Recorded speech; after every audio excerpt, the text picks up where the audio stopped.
I would lock the door. The doctor was inside.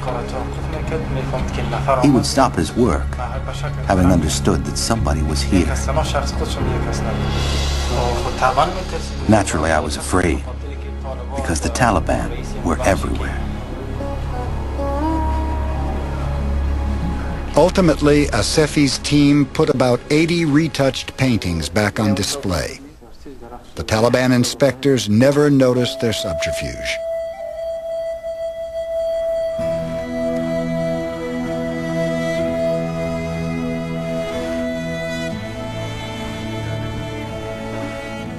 After the Taliban's fall, Asefi simply wiped off his handiwork.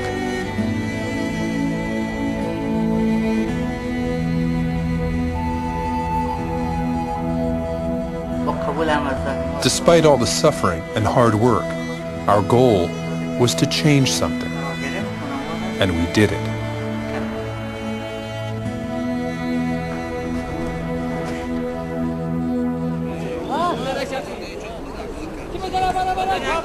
Besides art, the Taliban regime seemed to declare war on fun.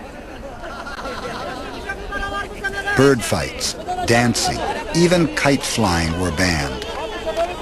Today, Afghans show they haven't missed a step.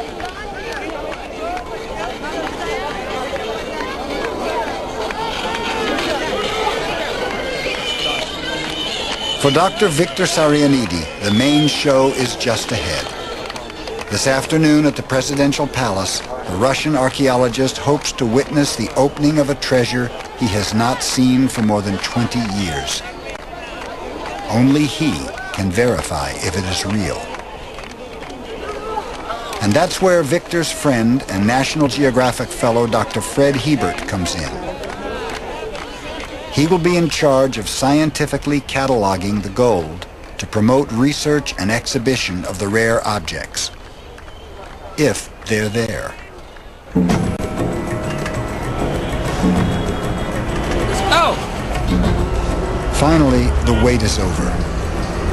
The destination, the presidential palace.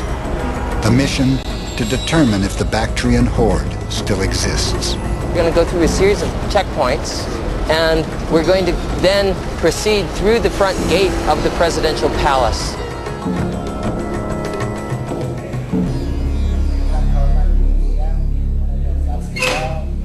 Deep within the innermost chamber of the presidential palace, tensions are high.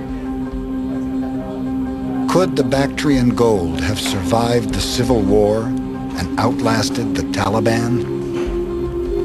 Will the safes said to contain it be empty? Bad news. The key to the safe is nowhere to be found. It was probably lost years ago.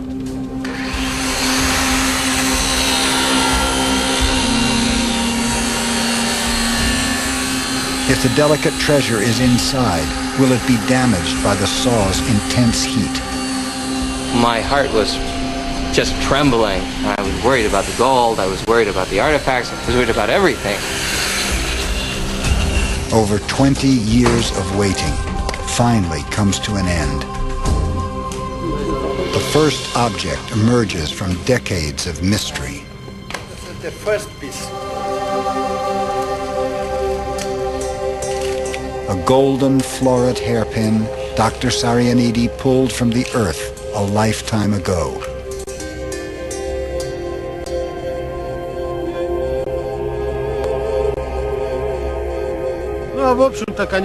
It's like seeing an old friend again after 25 years.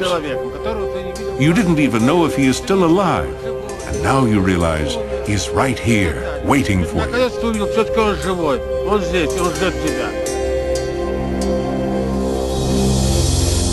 On a winter's day in 1978, Sarianidi first laid eyes on the object.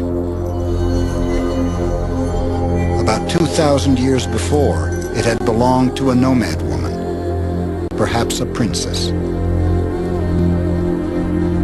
She had likely been buried in secret, her grave unmarked. This would prevent thieves from looting the royal cemetery.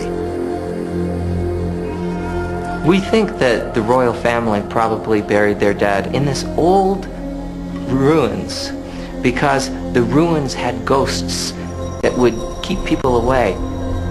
So the burials were safe for 2,000 years. The princess was between 25 and 30 years old. Adorning her were layers of dazzling gold jewelry. No one knows how she died, and little is known about how she lived. Her people, Bactrian nomad warriors, had once been little more than illiterate bandits.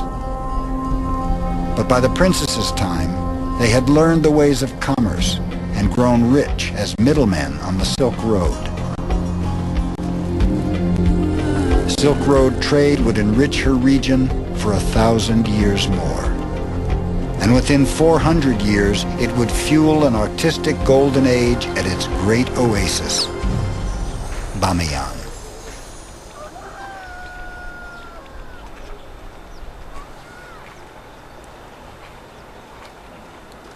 In Bamiyan, Nadia and Dr. Tarzi clean Buddhist sculpture created during that golden age, around 500 AD. They come from an excavation Tarzi believes is the monastery that will reveal his personal holy grail,